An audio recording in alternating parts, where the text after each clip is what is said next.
Hi everyone, in this video we will learn how we can fill these blank fields.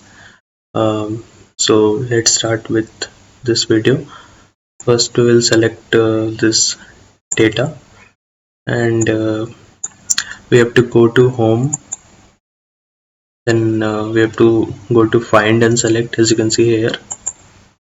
So you can see there is option go to special, so you have to click that one and you have to click on blanks, then OK.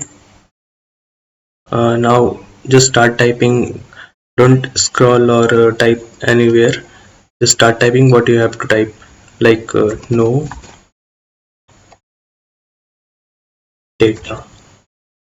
Okay, this is typed, and now we will press Ctrl plus enter together, so it will fill all the blanks.